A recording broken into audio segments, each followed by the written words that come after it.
तो हम लोग अब तक प्रोजेक्टाइल मोशन का, ऑब्लिक प्रोजेक्टाइल का या आइडियल प्रोजेक्टाइल का 4 क्लास स्टडी कर चुके हैं, जिसमें हम लोगों ने डिराइवेशन किया फॉर्मूले के बेसिक, उसके बाद कुछ स्पेशल केसेस को समझा, उसके बाद numericals on the formula based numerical किया, और फिर उसमें कुछ अलग टाइप का न्यूमेरिकल्स को हम लोगों ने ट्राई किया।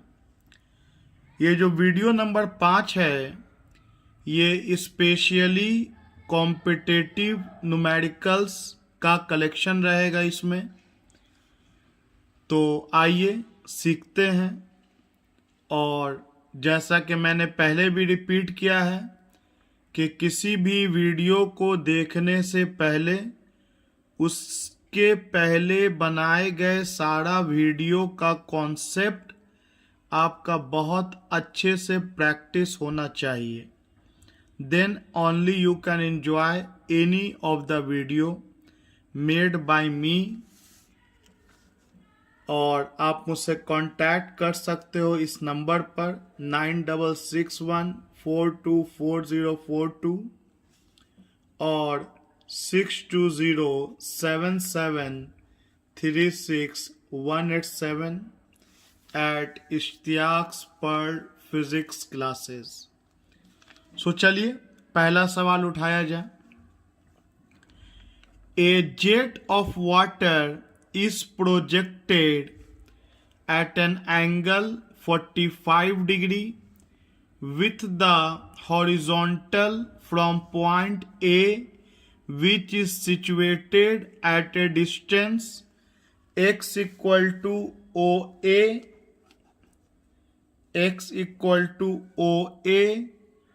एक बार OA का वैल्यू 1/2 मीटर लेके बनाना है और एक बार OA का वैल्यू 2 मीटर लेके बनाना है। From a vertical wall, if the speed of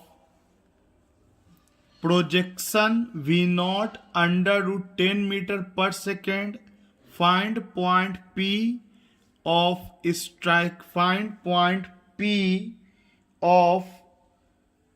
striking of the water jet with the vertical wall. आइए सवाल को समझे जाए, सवाल क्या बोला है। देखिए फिगर समझिए। यहां एक पाइप है, पानी का पाइप है, जिससे बहुत तेजी से पानी निकल रहा है। और ये जो पानी निकल रहा है वो अकॉर्डिंग टू क्वेश्चन 45 डिग्री का एंगल बना करके पानी निकल रहा है।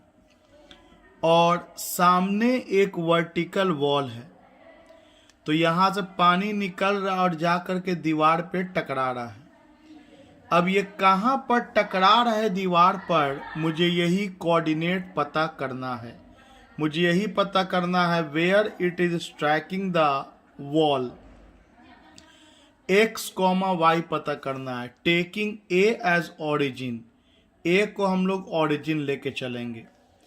और दूसरा बात, क्वेश्चन में दिया है कि अगर ये दीवार आधा मीटर के दूरी पर हो तब बताना है कि ये P पॉइंट कहाँ पर होगा। और फिर इसी में है कि दीवार अगर 2 मीटर के दूरी पर हो तब बताना है कि P पॉइंट कहाँ पर होगा, मतलब कहाँ पर पानी जाकर दीवार को हिट करेगा, टच करेगा।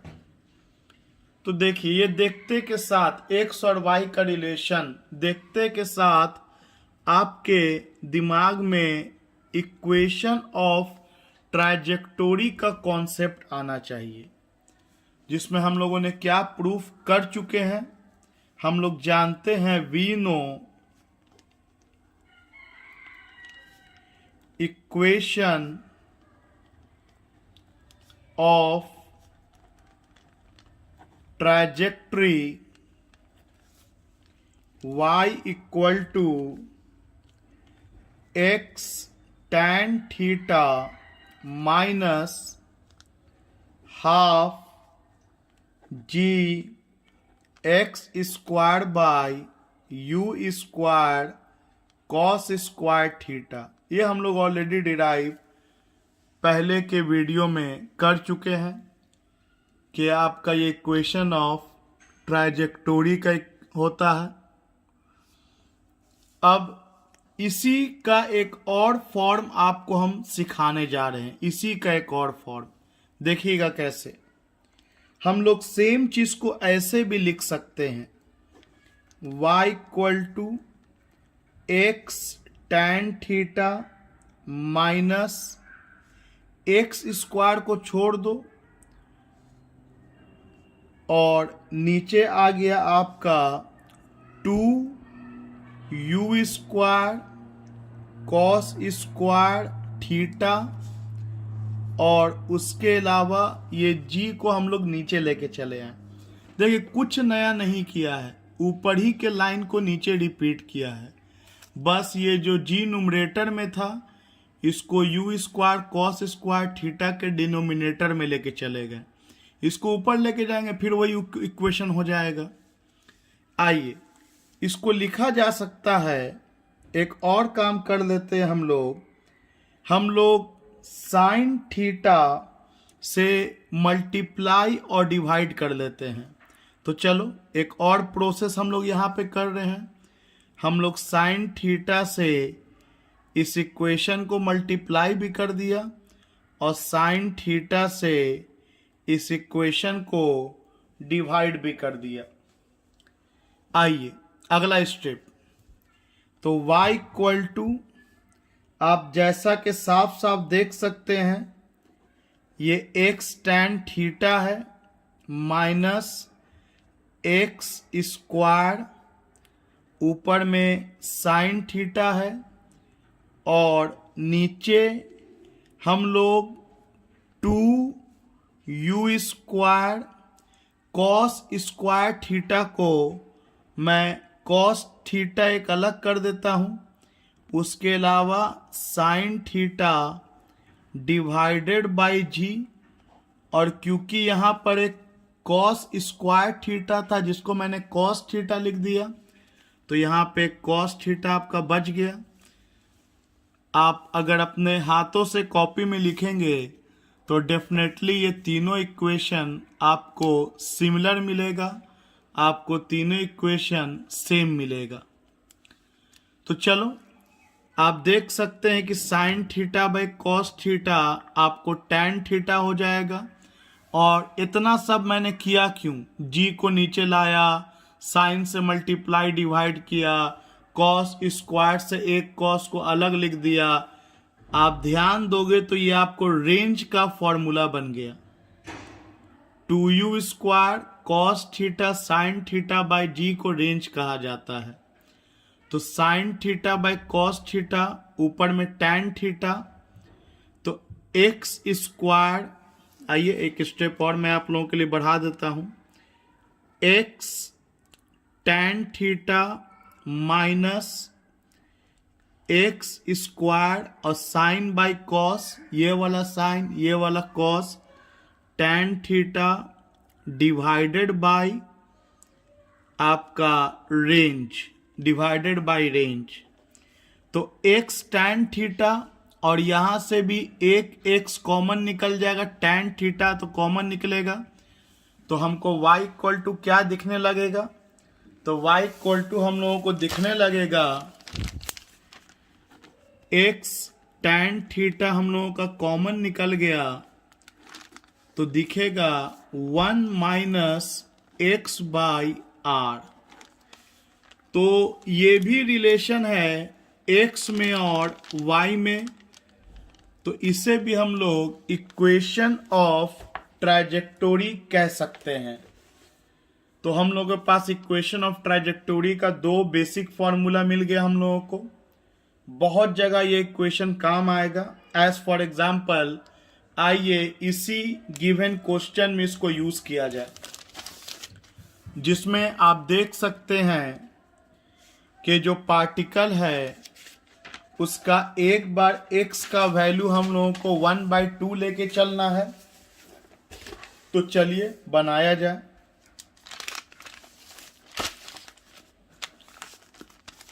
लिखा जाए उसका सॉल्यूशन आंसर यहां से उस क्वेश्चन का स्टार्ट कर रहे हैं हम लोग।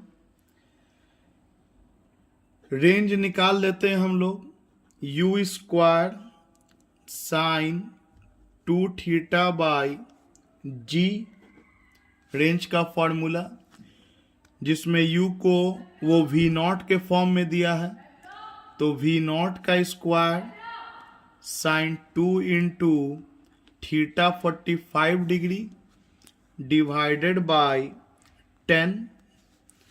तो वी नॉट भी क्वेश्चन में दे रखा है कि जो वेलोसिटी है जेट का वो √10 है, तो √10 का स्क्वायर और ये साइन 90 डिग्री डिवाइडेड बाय 10, तो ये 10 साइन 90 का वैल्यू 1 बाई 10, तो आपको रेंज निकल के आ गया 1 मीटर।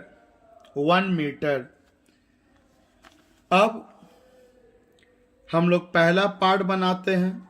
अगर x का वैल्यू 1/2 मीटर हो तो y क्या होगा, तो फॉर्मूला यूज किया जाए, y equal to x tan theta bracket open 1 minus x by r. आप सोचिएगा कि सर उस फॉर्मूला से नहीं बनेगा, y equal to x tan theta minus g x square by u square cos square theta. बिल्कुल मेरे भाई बन जाएगा, आप उससे भी बना के देखो, सेम आंसर आएगा। बस मैं आपको एक नया प्रोसेस और बताने जा रहा हूं जो आपके काम को आसान कर देगा, कैलकुलेशन को। तो चलिए x का वैल्यू 1/2 लेना है और tan 45 डिग्री 1 माइनस x का वैल्यू तो 1.2 मतलब 0.5 बाई रेंज आपका 1 आ चुका है। tan 45 का वैल्यू तो 1 होता है, तो आप सॉल्व कीजिएगा तो 1/2 1 माइनस 0.5, तो 1 माइनस 0.5 तो 0.5 बचेगा, 0.5 का मतलब 1/2, तो y का वैल्यू 1/4 मीटर होगा। सो आपका पहला केस का p का आंसर 1/2 कॉमा 1/4 मीटर होगा। सो p 1 विल बी कोऑर्डिनेट, इसका कोऑर्डिनेट यही होगा 1/2 कॉमा 1/4 मीटर। आइए अब हम लोग बात करते हैं जब x का वैल्यू 2 मीटर हो तो क्या हो। डेफिनेटली आप सबको पॉज करके खुद से ट्राई के figure shows 2 positions A and B। जैसा कि आप देख सकते हैं ये फिगर है, 2 पोजीशन है, एक A और एक B, at same height h above the ground if the maximum height of projectile is capital H, then determine the time t elapsed between the position A and B in terms of h। तो A और B के दौरान कितना time interval बीता है ये हमें पता करना है इन टर्म्स ऑफ h। तो देखिए इसको आसानी से बनाने का तरीका ये है, पहले आप सोचो कि O से लेके C तक जो टाइम बीता इसे क्या कहेंगे।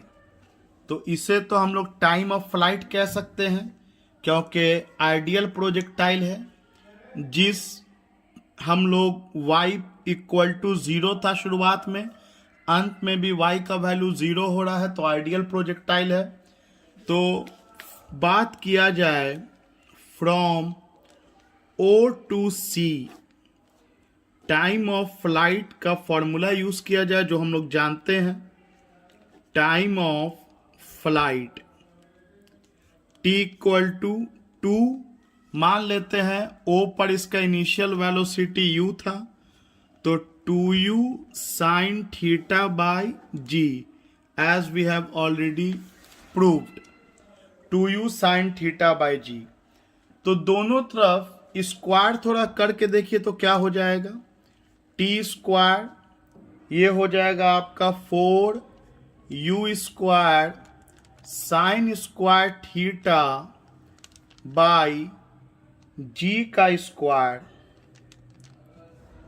इसे अगर हम लोग ऊपर नीचे 2 से मल्टीप्लाई कर लें तो इसको और क्या लिखा जा सकता है, तो 4 into 2u square sine square theta by इस जी के स्क्वायर से एक जी को अलग कर दिया।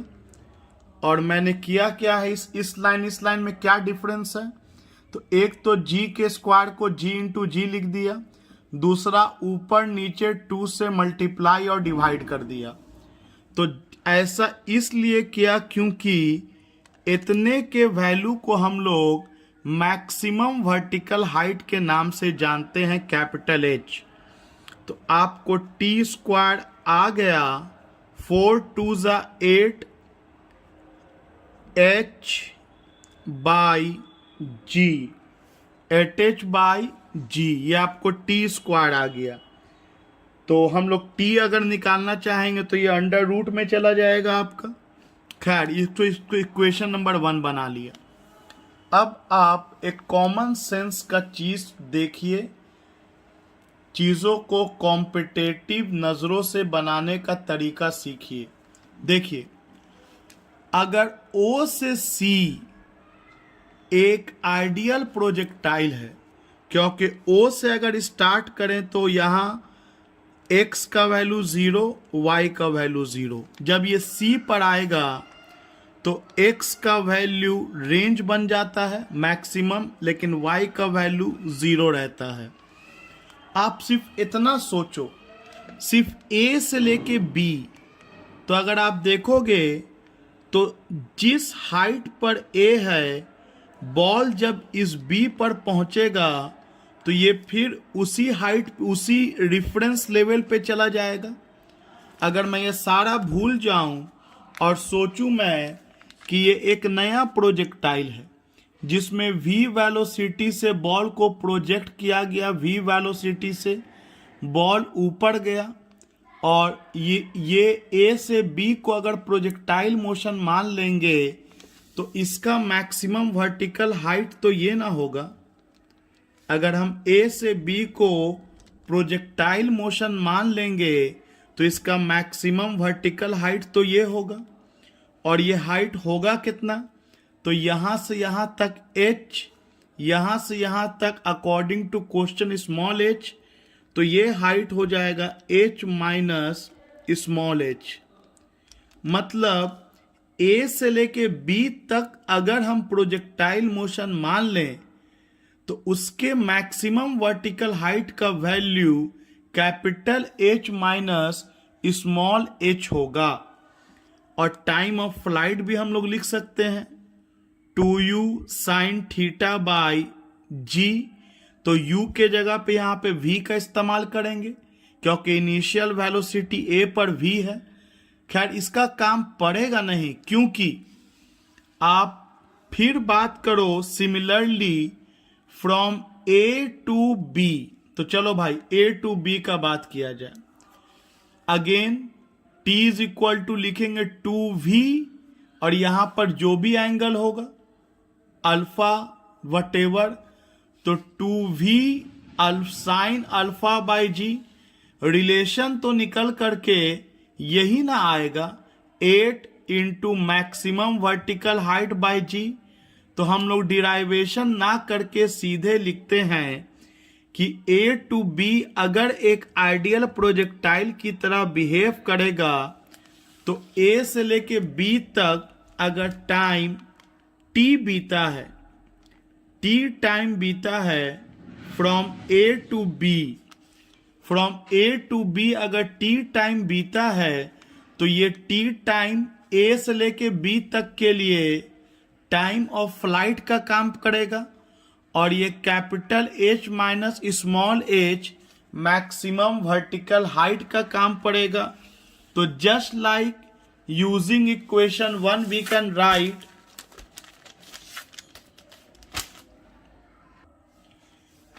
t square equal to eight capital H के जगह पे small h minus h divided by g। तो जो टाइम पूछा था A से लेके B तक के लिए, तो A से लेके B तक का जो टाइम इंटरवल होगा वो t, ये स्क्वायर को हटाएंगे तो ये रूट में चला जाएगा। आंसर आ जाएगा 8h minus h by g। अब आप चाहो तो इस 8 को लिख सकते हैं 2 बाहर, रूट में रह जाएगा आपका 2h minus h divided by g।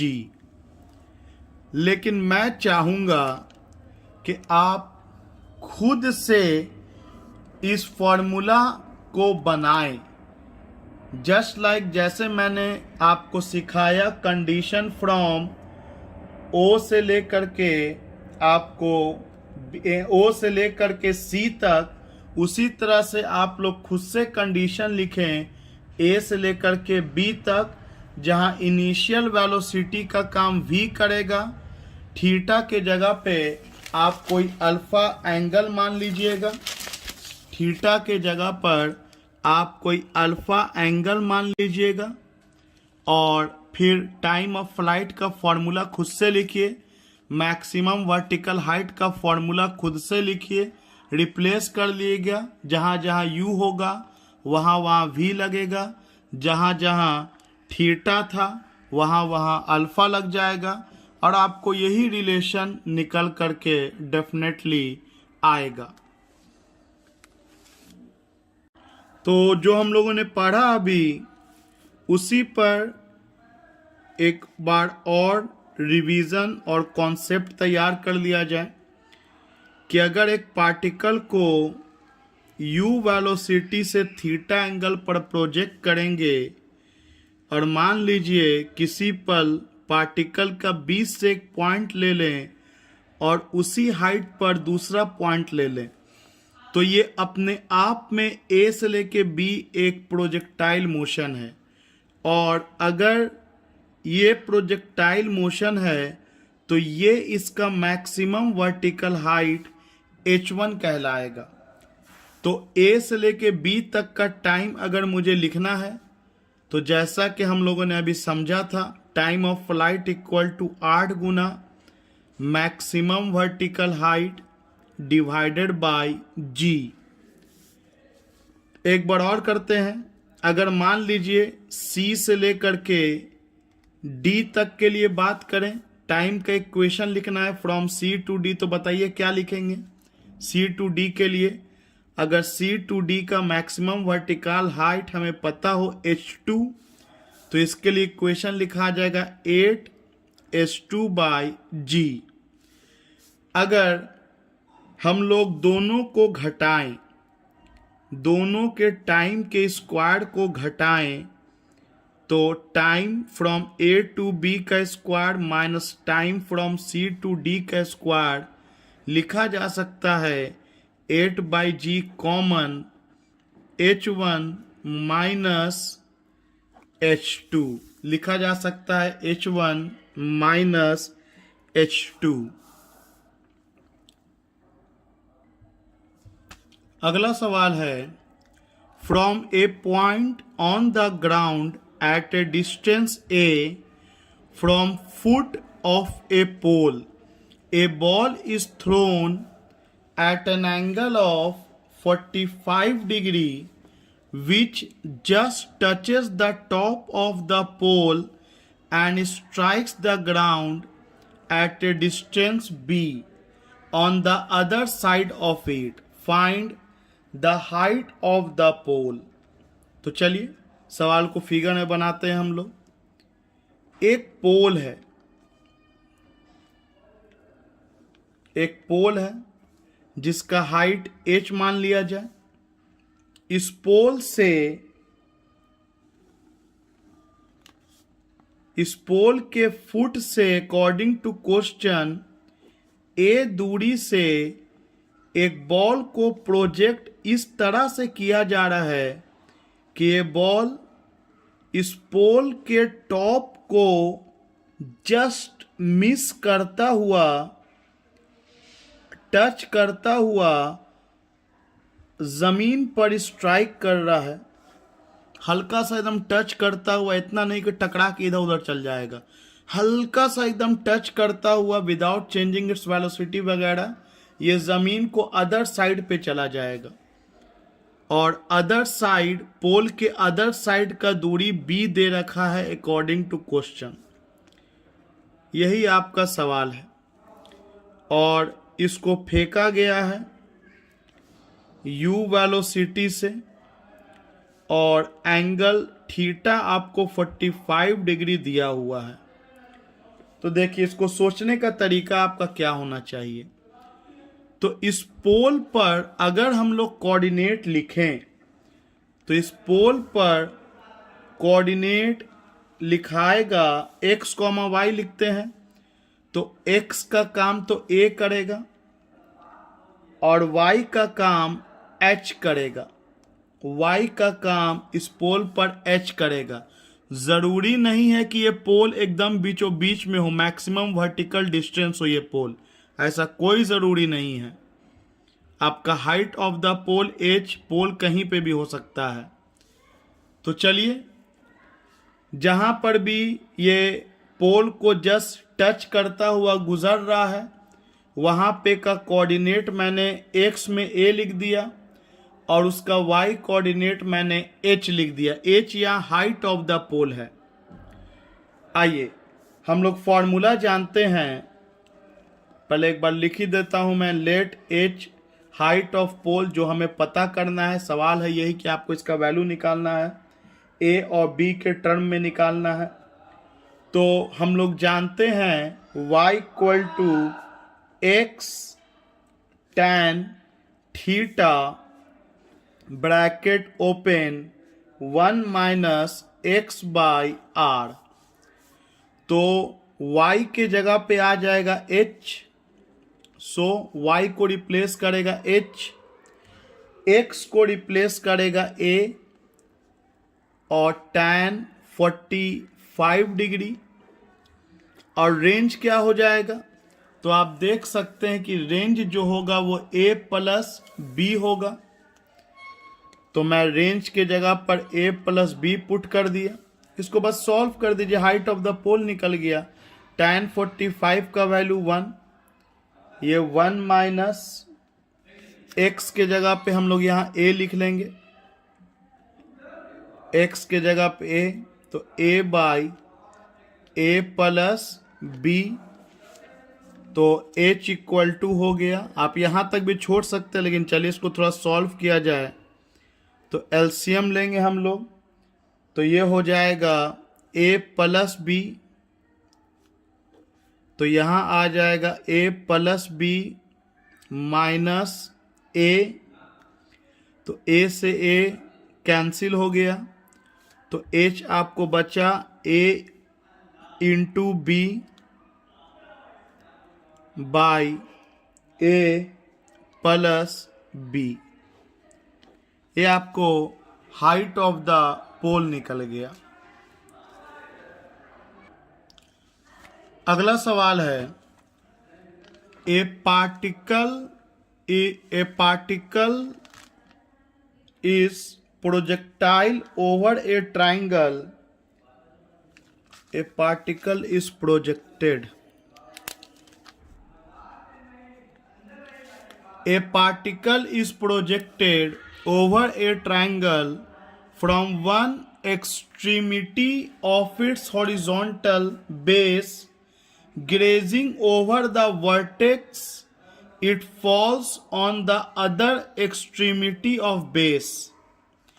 If alpha and beta are the base angles of triangle and theta is the angle of projection, then relation between alpha, beta and theta निकालना है।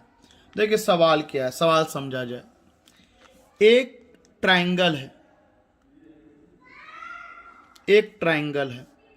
अब ऐसा कुछ तो दिया नहीं कि इक्विलैटरल है, कि आइसोसेलेस है, कि स्केलेन ट्रायंगल है। तो चलिए एक ट्रायंगल बना लिया, एक ट्रायंगल है। ट्रायंगल के बेस का एंगल क्वेश्चन में दे रखा है alpha and beta according to question. आइए अपने मन से ट्रायंगल का यहां पर एक हाइट h ले लेते हैं। दिया तो नहीं है, ले लिए समथिंग हाइट h। अब सोचो इसके एक एंड, वन एक्सट्रीमिटी, एक्सट्रीमिटी मतलब एक एंड टू अदर एक्सट्रीमिटी तक बॉल को ले जाना है। तो आप सोचो कैसे बॉल जा रहा होगा। इस तरह से बॉल गया और उसके बाद इस तरह से बॉल अकॉर्डिंग टू क्वेश्चन गिरा है। तो इस तरह से बॉल गया है और इस तरह से बॉल गिरा है। तो बीच में कहीं मैक्सिमम वर्टिकल हाइट हुआ होगा। जरूरी नहीं है कि एकदम एच ही पे मैक्सिमम वर्टिकल हाइट हो, इसलिए मैं क्लियर कर दूं, बीच में कहीं मैक्सिमम वर्टिकल हाइट हुआ होगा जहां पे y में वेलोसिटी 0 हुआ होगा। इस बॉल को u वेलोसिटी से थीटा एंगल पर प्रोजेक्ट किया गया। तो मुझे अल्फा, बीटा और थीटा में रिलेशन चाहिए। मान लो इसका जो ट्रायंगल का मैक्सिमम वर्टिकल हाइट था वो a दूरी पर था और ट्रायंगल का बाकी का जो दूरी बचा था वो b बचा था। अपने मन से हम लोगों ने एक डायग्राम तैयार कर लिया। तो चलिए फिर से एक बार सवाल को पढ़ के डायग्राम को पढ़ते हैं, स्टडी करते हैं कि एक प्रोजेक्टाइल पार्टिकल को प्रोजेक्ट किया गया है over A triangle from one extremity of its horizontal base, एक बेस एक्सट्रीमिटी से grazing over the vertex. Vertex आप लोग जानते हैं कोना को बोलते हैं, कॉर्नर को बोलते हैं। कॉर्नर को ग्रेस करता हुआ, जस्ट टच करता हुआ according to question. Grazing over the vertex is falls on the other extremity of base. If alpha and beta are the base angles, then find the relation between alpha, beta and theta। तो ये आपका सवाल तैयार हो गया। आइए इसको बनाएंगे कैसे। तो हम लोग जानते हैं, we know equation of trajectory से हम लोग जानते हैं कि y equal to x tan theta 1 minus x by r. तो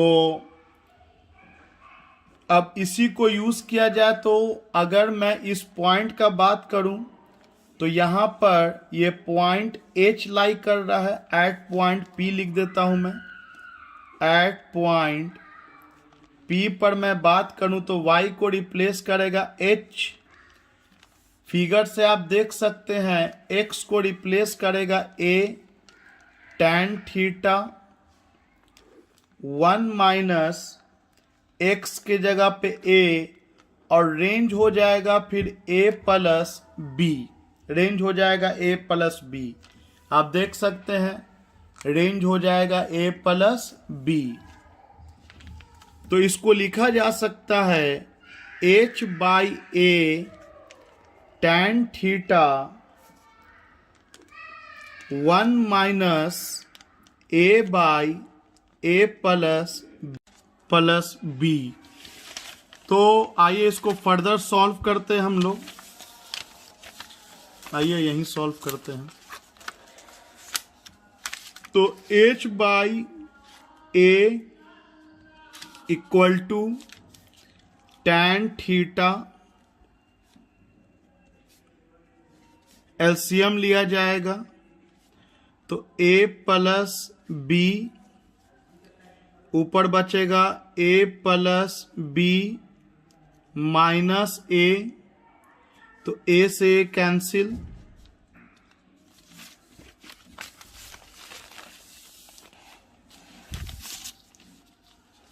तो h by a equal to tan theta b by a plus b। Cross multiplication करेंगे तो h by a into a plus b by b equal to tan theta. तो h by a into, इसको थोड़ा अलग अलग लिख ले हम लोग तो लिखा जा सकता है a by B plus b by B. इसको हम लोगों ने अलग अलग लिख दिया इक्वल टू tan थीटा। तो b से b तो कट के 1 हो गया। अब h बाई a को इससे मल्टीप्लाई करेंगे तो a से a कैंसिल, तो h by b plus h by a को 1 से मल्टीप्लाई करेंगे तो h by a equal to tan theta.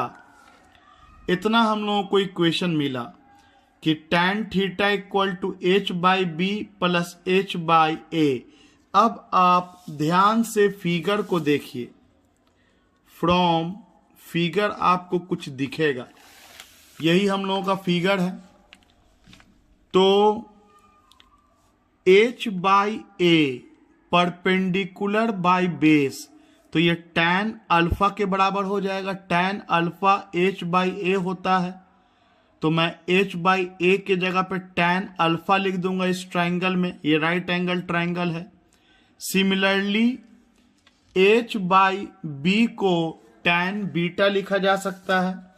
तो फिगर से मुझे समझ में आया कि h बाई b का मतलब होता है tan बीटा और h बाई a का मतलब हुआ tan अल्फा, और ये दोनों का सम इक्वल टू हुआ tan थीटा। तो यही रिलेशन है अल्फा, बीटा और थीटा में। अगला सवाल है, a particle is projected from the ground at t equal to 0 so that on its way it just clears two vertical walls। अभी एक दीवार या एक पोल था, इस बार दो पोल समझ लो या दो दीवार समझ लो, of equal heights on the ground। The particle was projected with initial velocity u and at angle theta with the horizontal if the particle passes just grazing the top of the wall। Grazing मतलब बस उसको touch करता हुआ particle गया है। At time t equal to t1 and time t equal to t2 then calculate the height of the wall. आइए इसको एक बार हम लोग फिगर में समझ के फिर सवाल का हिंदी करते हैं। दो दीवार है, तो चलो भाई दो दीवार है इक्वल हाइट का अकॉर्डिंग टू द क्वेश्चन। दो दीवार है इक्वल हाइट का, और एक पार्टिकल को थीटा एंगल पर u वेलोसिटी से इस तरह से प्रोजेक्ट किया गया कि पहला दीवार को जस्ट ग्रेस करता हुआ मतलब वेरी क्लोज, और दूसरा दीवार से बस टकराने से बचा या हल्का सा टकराया, लेकिन इतना नहीं कि वेलोसिटी या डायरेक्शन में फर्क पड़ जाए, और इस तरह से ये जमीन पर गिर गया। तो सवाल यही है कि मुझे हाइट ऑफ द वॉल बताना है कि दीवार का हाइट क्या होगा। तो चलिए, ये तो हम लोगों ने क्वेश्चन बनाया, इसके अलावा क्वेश्चन में दिया है कि अगर फेंकते समय टाइम 0 लीजिएगा तो जब यहां पहुंचा तो टाइम अगर t1 बीता है, और जब यहां पहुंचा तो टाइम t2 बीता है, और जाहिर सी बात है जब जमीन पर पहुंचेगा तो टाइम ऑफ फ्लाइट हो जाएगा, टोटल टाइम हो जाएगा। तो सवाल और फिगर को आप एक बार फिर से मिला सकते हैं कि सवाल क्या दिया हुआ है। क्योंकि ये कॉम्पिटिटिव न्यूमेरिकल्स है, आप पहली बार इस तरह के न्यूमेरिकल्स को स्टडी कर रहे हैं, सीधा सीधा फॉर्मूला बेस नहीं है, तो it will take to see the video twice thrice no matter. Important ये है कि आप कितनी भी बार देखकर एक बार सीख जाएं और फिर प्रैक्टिस करते रहें। That will make you the unique. अगर ये सीधा और आसान होता तब तो ये हर कोई इसको स्टडी करता, फिर ये कॉम्पिटिटिव न्यूमेरिकल्स नहीं। कंपटीशन आपका स्किल और आपका किया गया मेहनत देखता है। बिना रुके बिना थके आप जो मेहनत करते हैं, कंपटीशन उसी को जनरली स्कोर करता है। तो चलिए बढ़ा जाए। तो अगर मैं इक्वेशन लिखूं तो आपको पता है using s equal to ut plus half AT square और टेकिंग वर्टिकल कंडीशन का अगर मैं इक्वेशन लिखूं, टेकिंग वर्टिकल कंडीशन, तो s के जगह पे sy, u के जगह पे uy, और टाइम मैं ना t1 लिख रहा हूं ना मैं t2 लिख रहा हूं, मैं सिंपली t लिख रहा हूं। और आपको बताया था कि जो शुरू में एक्सलरेशन होता है उसी को टेक किया जाता है, तो -gt²। तो sy के जगह पर h वर्टिकल हाइट, आप चाहे a पॉइंट का बात करो या b पॉइंट का, वर्टिकल हाइट में डिस्प्लेसमेंट h है, और uy का value u sine theta time t minus half gt²। आप क्लियरली देख सकते हो कि टाइम का एक क्वाड्रेटिक इक्वेशन तैयार हुआ है। इसका मतलब एक ही h के वैल्यू के लिए टाइम का दो वैल्यू पॉसिबल है।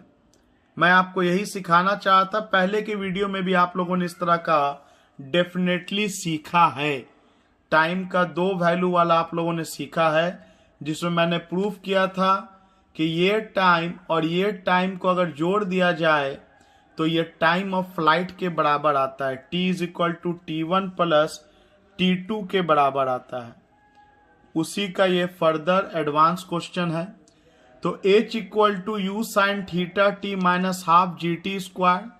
क्लियरली टाइम का दो वैल्यू है, सेम वैल्यू ऑफ h के लिए, तो मैं अब लिख रहा हूं।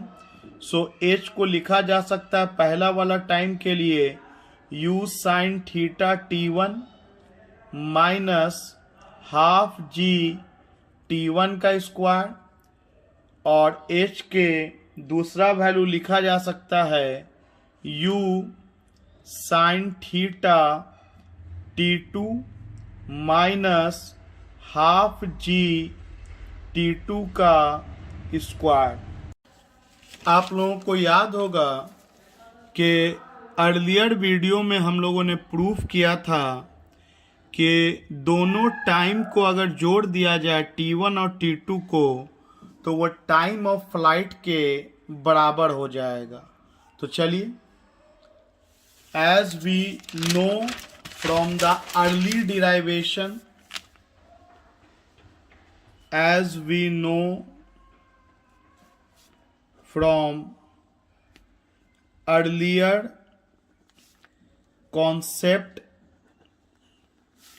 के time of flight t1 plus t2 के सम के बराबर होगा, और टाइम ऑफ फ्लाइट आप लोग जानते हैं कि 2u sine theta by G equal to t1 plus t2, तो u sine theta equal to g t1 plus t2 divided by 2। आइए इसको इक्वेशन नंबर 1 में डाल के देखते हैं क्या आता है। पुटिंग इन इक्वेशन 1, तो इक्वेशन 1 हम लोग के पास h इक्वल टू हम लोग के पास है g